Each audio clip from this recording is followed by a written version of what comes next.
Tesalonicenses, capítulo 5. Primera de Tesalonicenses, capítulo 5. Recuerden, el domingo pasado estudiamos la actitud que la iglesia debe tener con los que trabajan y presidan y amonestan a la iglesia. Y hoy siguen las peticiones de Pablo para la iglesia, pero ya no con los líderes, sino con respecto unos para con otros. Vamos a leer del 14 al 18. Primera de Tesalonicenses 5, 14. También os rogamos, hermanos, que amonestéis a los ociosos, que alentéis a los de poco ánimo, que sostengáis a los débiles, que seáis pacientes para con todos. Mirad que ninguno pague a otro mal por mal, antes seguid siempre lo bueno unos para con otros y para con todos. Estad siempre gozosos, orad sin cesar. Dad gracias en todo, porque esta es la voluntad de Dios para con vosotros en Cristo Jesús. Tenga sus Biblias presentes. Pablo está hablando de la vida en comunidad, vida en la comunidad de pacto. Estas instrucciones no tienen mucho sentido ni peso, a menos que entendamos, hermanos, que el Dios de pacto nos ha adoptado y nos ha organizado en un pueblo, en iglesia o en familia. En la comunidad pactual tenemos una responsabilidad no solo para con Dios, sino unos para con otros.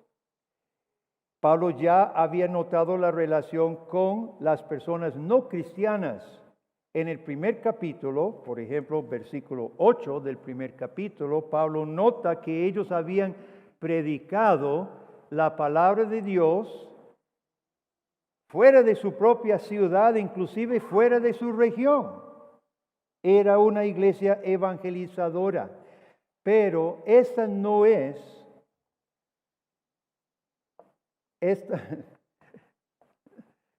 yo he pedido que las personas usen los baños en el recreo. Ya van 3 personas y no tengo 2 minutos de hablar. Hermanos, por favor. La iglesia ya había comprobado su compromiso horizontal con los no cristianos. Pero ahora Pablo va a hablar de la relación interna unos con otros. Dice un comentarista, el bienestar de cada hermano debe ser la meta de todos. Medite en esa frase. El bienestar de cada hermano debe ser la meta de todos. Y esto no tiene sentido sin el concepto de iglesia tal como venimos enseñando, hermano. Sabemos que la iglesia en Costa Rica, la iglesia evangélica, ha perdido en gran medida un concepto bíblico de iglesia. Piensan que la iglesia es más como un club, que si se quiere llegar y pagar la cuota está bien, pero cuando me quiero ir me voy tranquilamente. La iglesia no es un club. La iglesia es algo que Dios hace con usted y conmigo. Nos reúne, Él nos llama, nos instala. Pablo dice en versículo 14, os rogamos, 3 cosas siguen. Bueno, 4 realmente. Os rogamos Pablo no está sugiriendo, Pablo está rogando, está instando a que nos amonestemos, nos alentemos y nos sostengamos. Ahora, fíjese que no todos deben recibir el mismo trato. Amonestar no es alentar. Imagínese que al desanimado, usted llega donde al hermano desanimado y lo amonesta. ¿Qué te pasa? Es que estoy triste. ¿Y por qué estás triste? Quítese esa cara de triste. No de que va a desanimar a todos los demás con esa cara que usted anda. No se amonesta al desanimado. Se alienta, dice Pablo. Al desordenado, al ocioso, no se llega a alentar. Hermano ocioso, te apoyamos. Juan Calvino dice, el remedio debe ser adaptado a la enfermedad. Sí. El remedio, así como en la medicina, usted no da una medicina para una cosa que no es. Mata a la persona, lo mismo espiritualmente. Nosotros llamamos esto tacto. La psicología no ha descubierto nada nuevo. Ya en la palabra de Dios, el Dios de pacto, nos dio estos indicadores finos, hermanos, para poder tratar a las personas diferentes en circunstancias diferentes. Y el cristiano debe estudiar estas cosas. Esto no es para el pastor, no está hablando del pastor aquí, está hablando a usted, mi hermano. Que todos aprendan a amonestar, alentar y sostener, porque habla en plural. Os rogamos que amonestéis, alentéis, sostengáis. Quiere decir que usted, mi hermano, usted, mi hermana, tiene una responsabilidad ante Dios a crecer en estas capacidades. ¿Cuándo fue la última vez que usted amonestó a un ocioso? Etcétera. ¿Cuándo fue la última vez que cumplimos esto? Posiblemente lo ha hecho. Nos toca capacitarnos, aprender más, profundizarnos en estas capacidades, hermano. Y Pablo reúne todo diciendo pacientes para con todos. Porque Pablo junta todos los tres después con paciencia. Claro, es obvio. ¿Qué pasa cuando usted pierde la paciencia con el ocioso? ¿Qué pasa cuando usted pierde la paciencia? Por lo general, hay dos reacciones posibles. Una cosa es perder la paciencia, enojarse y ofender, destruir. Pero hay otra tendencia aún más común. ¿Cuál es? Cuando perdemos la paciencia con alguien. ¿Cuál es la otra tendencia más común todavía? Le hacemos la cruz, ya yo he intentado todo, ya yo no puedo hacer nada, tiramos la toalla, ya yo no le hablo, no le vuelvo a hablar porque ya no se puede y nos apartamos. Hermanos, ninguno de estos cumple con la voluntad de Dios, ninguna de esas actitudes.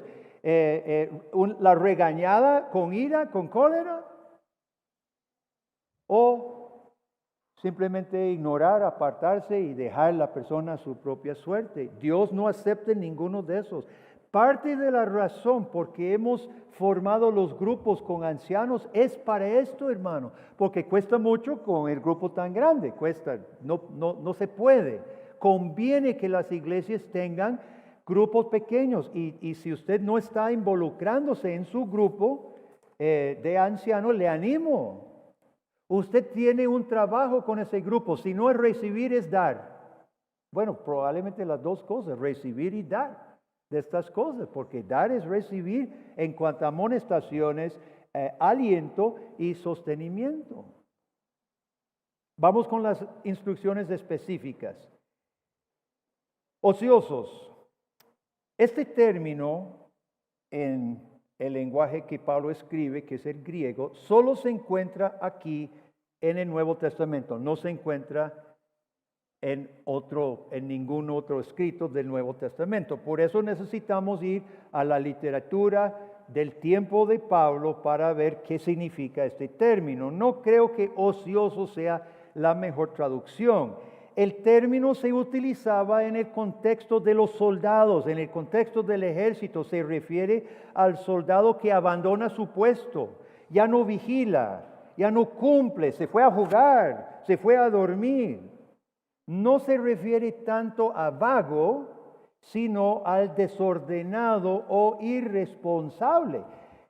Busque en 2 de Tesalonicenses capítulo 3, Pablo vuelve a este mismo concepto y utiliza otro término que sí es desorden. Vea lo que dice en 3:11, 2 de Tesalonicenses 3:11, que también se refiere al trabajo, por eso la Reina Valera lo relaciona con ocioso, ¿verdad? Pero vea lo que dice Pablo, 2 de Tesalonicenses 3:11, porque oímos que algunos de entre vosotros andan desordenadamente. Ahí está, no trabajando en nada, sino entreteniéndose en lo ajeno.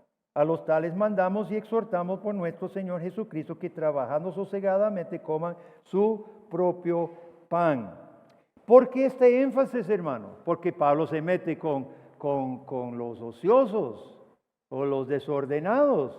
Bueno, porque el hombre fue criado a imagen de Dios para ser representante de Dios en este mundo.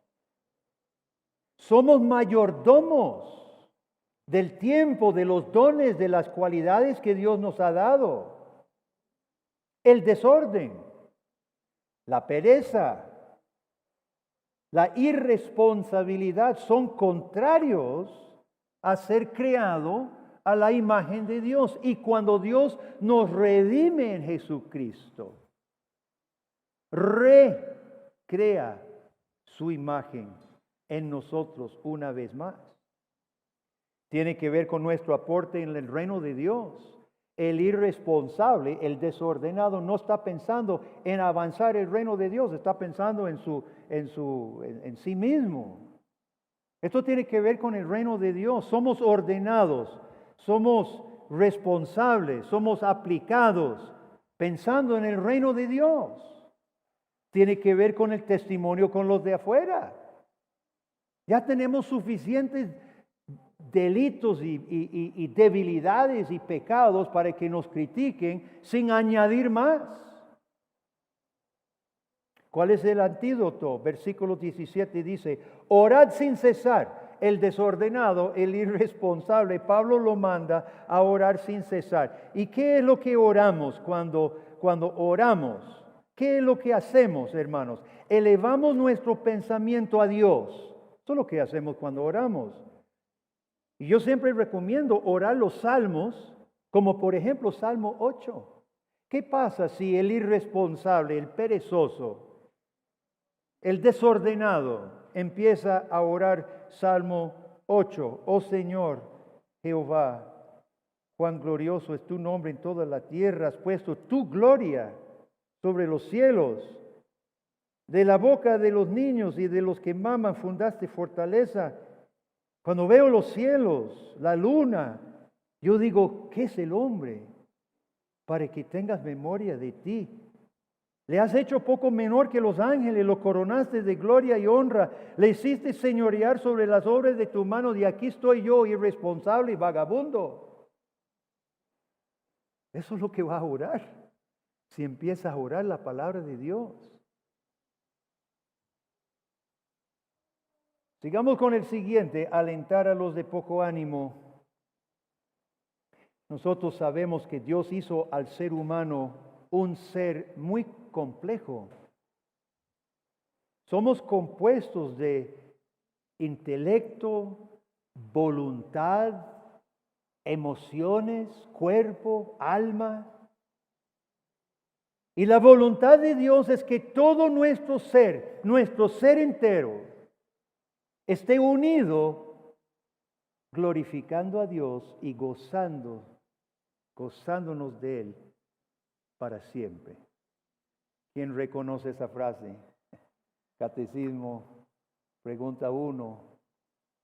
¿Cuál es el fin principal del hombre? Glorificar a Dios y gozar de Él para siempre. Gozar de Él para siempre. Pero esto no siempre sucede, hermano. Porque vivimos en un mundo lleno de pecado, ¿de acuerdo? Y nosotros mismos todavía estamos en proceso de santificación. Y no siempre nos gozamos. En primer lugar, Dios no quiere que ninguno de sus socios se queden en estado de desánimo.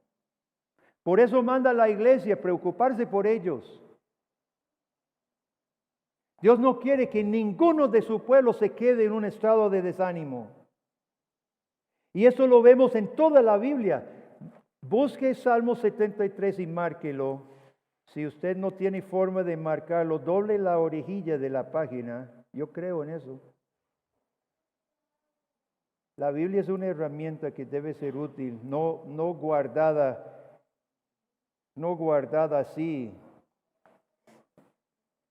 En Salmo 73, yo se lo voy a resumir, léalo después. Este es el caso de Asaf. Y Asaf dice, versículo 2, en cuanto a mí, casi se deslizaron mis pies, por poco resbalaron mis pasos. ¿Y por qué? Porque a Asaf le iba mal. Siguiendo al Señor. Vea versículo 13. Verdaderamente en vano he limpiado mi corazón y lavado mis manos en inocencia. He sido azotado todo el día, castigado todas las mañanas. A Asaf le va mal en la vida. Y ve al impío que le va súper bien. No tiene preocupación, duerme. Come hasta que se les haga los ojos de gordura. Eso lo dice todo el Salmo. Léalo después. Y Asaf está mal. Está desanimado. No soporta. Llora en su cama en la noche. Hasta que entré a tu santuario, dice. Ahí está. Ahí está el secreto. ¿Qué pasa cuando entramos a la presencia de Dios y oramos y oímos la palabra de Dios?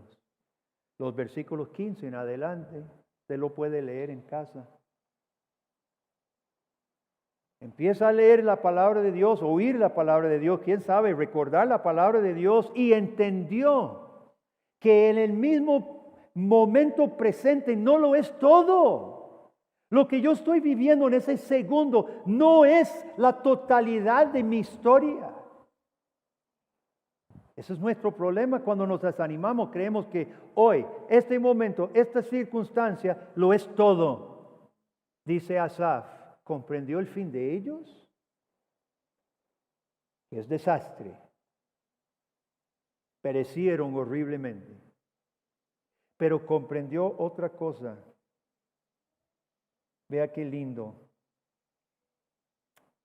23. Con todo, yo siempre estuve contigo. Siempre estuve contigo. No es que Dios lo hubiera abandonado. Siempre estuve contigo. Me tomaste la mano derecha. Me has guiado según tu consejo. Y después me recibirás en gloria. ¿A quién tengo yo en los cielos sino a ti? Cantamos este salmo. Y fuera de ti nada deseo. Y termina el salmo diciendo, en cuanto a mí, ya termina y concluye, en cuanto a mí, el acercarme a Dios es el bien. Ya no está desanimado, Asaf está consolado. La palabra de Dios lo consoló. Y hermanos, mire, Dios no quiere que su pueblo esté en un estado de desánimo. Y dentro de esta relación de pacto con el Señor, la comunidad de pacto es una ayuda. Tenemos los otros hermanos y necesitamos tomar esto muy en cuenta, hermanos.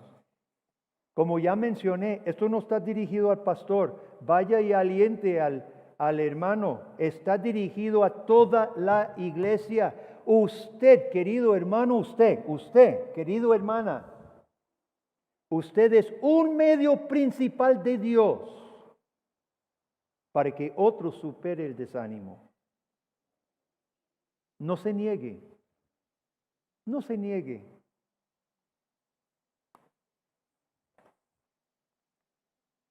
El desanimado es llamado por Dios a reenfocar su mirada. Versículo 18. Dad gracias a Dios en todo, porque esta es la voluntad de Dios. Ya volvimos a Tesalonicenses 5. Dad gracias a Dios, porque esta es la voluntad de Dios para con vosotros en Cristo Jesús.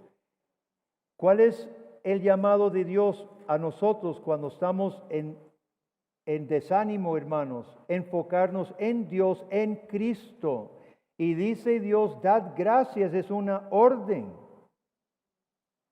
¿Cómo podemos cumplir esta orden cuando nos sentimos muy agradecidos por lo que nos está pasando? Filipenses, échese para atrás solo libro y pico. Colosenses, Filipenses, capítulo 4. Este es un texto muy familiar para todos nosotros. Hermoso, deberíamos tenerlo memorizado. Filipenses 4:6, hermoso, hermano. Este es el llamado de su Dios de pacto. Este es el deseo de su papá celestial. Y nos dice a nosotros, Filipenses 4:6, por nada podemos escuchar como el papá decirlo a su chiquito, ¿verdad? Claro, no lo va a decir en Reina Valera, pero lo vamos a leer en Reina Valera. Por nada estéis afanosos, sino sean conocidas vuestras peticiones delante de Dios en toda oración y ruego. Ruegue al Señor, está bien, suplíquele, llore con acción de gracias. Es que esta parte colorea todo, hermano. Esa es la parte que lo cambia todo. Cambia la desesperación en esperanza. Cambia el desánimo en aliento. Si le pido a Dios y le doy las gracias, junto con mi petición. Y 7, vea 7. Y consecuencia. No dice Pablo, bueno, tal vez, ojalá. No, dice, y la paz de Dios que sobrepasa todo entendimiento, guardará vuestros corazones y vuestros pensamientos en Cristo Jesús. Estas son grandes promesas, hermano. Estas son grandes promesas para los desanimados y los desalentados. Ahora, nosotros somos portadores unos para con otros. No nos neguemos unos a otros. Cuando sentimos que hay un hermano desanimado, sabemos que hay un hermano desanimado, hermanos. Seamos este instrumento en manos de Dios. Finalmente, sostener a los débiles. ¿Se refiere físicamente o espiritualmente? Pablo no dice, porque se refiere a los dos, al hermano, cuerpo y alma. Ahora una pregunta, ¿cuál es más difícil? ¿Amonestar al desordenado o sostener al débil? Tal vez usted diga, depende. Depende qué tan desordenado o qué tan debilitado. Bueno, acepto la respuesta. Entonces tengo otra pregunta. ¿Cuál es más fácil? ¿Ayudar al necesitado que se accidentó? No por culpa suya, o ayudar a alguien que cayó en un desastre por su propio mal juicio, su propio descuido, su propia culpa. Ahí sí, ¿cuál es más fácil ayudar? Pablo no define. Y al agregar pacientes al final, hermano, nos manda a ayudar a todos. Ahora, yo voy a hacer una confesión. A mí me cuesta más pensar en ayudar a una persona que por su propia culpa se metió en un desastre. Todavía mi corazón le falta santificación. ¿Qué dicen los del mundo? Se lo merece. Yo siento eso también a veces. Pero Pablo nos amonesta a todos. Posiblemente el socorro al necesitado posiblemente necesita una amonestación también. No se prohíbe. El hermano cayó, se emborrachó, se fue, lo atropelló el bus y está en el hospital. Bueno, necesita sostén, necesita socorro y necesita amonestación también. No hay problema. Pero el socorro no se lo podemos negar. Todo esto implica una reorientación de nuestro concepto de iglesia. Escuchen bien, todos estamos juntos en este proyecto pactual de Dios que se llama Pacto de Gracia. Todos estamos juntos en este proyecto. No podemos dejar a ninguno atrás por ningún motivo, aun su propia desobediencia. A veces nosotros hacemos excusas para los otros. Le decimos, es que fue criado así, déjalo. Nosotros mismos le hacemos excusas. No, Señor. Decimos, es que esa persona es así, déjala. No sirve. Versículo 15 dice que lejos de pagar mal por mal, debemos seguir siempre lo bueno unos para con otros y para con todos. No hay escapatoria. O llegamos todos juntos a la ciudad celestial o no llega nadie. Esa es la actitud que Pablo está diciendo. Dios no quiere que llegue la mitad de esta iglesia. No quiere que se adelanten unos tranquilamente mientras otros están caídos todavía en el camino. Esto es serio. Vamos concluyendo. ¿Qué nos va a motivar en todo esto, hermanos? Porque esto no es fácil. Esto es quitar un montón de egoísmo, individualismo, orgullo y un montón de complejos. ¿Y qué es lo que nos va a poder motivar a hacer esto? Pablo ya lo ha mencionado muchas veces en esta carta. Solamente el amor de Dios en Cristo derramado en nuestro corazón. Vea capítulo 2, versículo 13. Dice, damos gracias a Dios que vosotros recibiste la palabra de Dios, que oíste de nosotros, la recibieron no como palabra de hombre, sino según es en verdad. Palabra de Dios, la cual actúa en vosotros los creyentes. El evangelio de Jesucristo los había convertido. Los había juntado como familia verdadera de Dios. Y ahora tenían un nuevo compromiso con Dios y con los hermanos. Pero estos nuevos compromisos son simplemente una invitación de que el amor de Dios derramado en Jesucristo, hermano, fluya a los demás. Vea lo que dice en capítulo 1, versículo 6. Ya todo eso hemos dicho en los sermones pasados. Dice Pablo, vosotros vinisteis a ser imitadores de nosotros y del Señor. Imitador de Jesucristo. ¿Qué hizo Jesucristo por nosotros? Se entregó. Y ese es el amor que ha invadido nuestro corazón. Y cuando practicamos amonestaciones mutuas, cuando alentamos, cuando sostenemos, solo estamos compartiendo el amor que Dios derramó primero sobre usted hacia otra hermano. Ay de nosotros. Ay de nosotros. Si recibimos este amor y lo guardamos solo para nosotros mismos.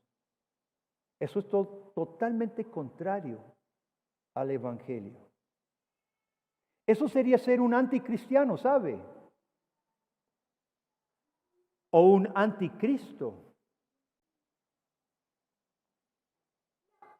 si usted se niega por los pretextos que ponga a amonestar, alentar, sostener al débil, no teniendo paciencia con todos, va a ser muy difícil como iglesia cumplir versículo 16. Estad siempre gozosos. Porque va a ser difícil, porque va a haber un vacío en esta iglesia, hermanos. Un vacío de amor.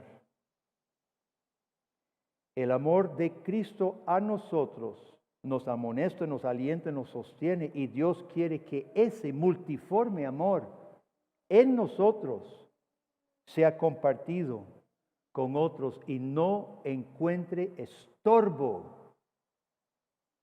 No encuentre estorbo en ninguno de nosotros. Todo esto son las implicaciones de ser un pueblo de pacto. Esto es ser un pueblo de pacto, porque estos son los privilegios que Dios da a su pueblo. Hermano, pertenecer a una iglesia que se ame tanto como para practicar estas cosas es un privilegio. Esto es un privilegio muy grande, especialmente en este mundo que muchas veces se vive lo contrario. De modo que rompamos los patrones de vida que traemos del mundo. Rompamos ese orgullo, muerto al orgullo, porque hay que tragarse el orgullo para practicar muchas de estas cosas. Muerte al individualismo, egoísmo, indiferencia, apatía, muerte a todo ello que viole estas órdenes, hermanos, y seamos dóciles en las manos del Espíritu Santo. Y cuando lleguemos a ser esa iglesia, hermanos, esta iglesia será la gran ayuda de Dios a cada uno de nosotros en nuestro peregrinaje hacia el cielo. Amén. Oremos. Padre Celestial, nos has amado. Has derramado tu amor en nosotros. Ayúdanos a nosotros, Padre, no ser hijos malagradecidos, sino deseosos de comunicar y compartir este mismo amor en estas formas de amonestar, de alentar, de sostener. Ayúdanos, Señor. Sabemos que ocupamos tu ayuda. Gracias por esta cena, la cual vamos a tomar, porque es un recordatorio del inmenso amor que nos diste primero. Ese amor que nosotros queremos imitar. En el nombre de Jesús lo pedimos. Amén.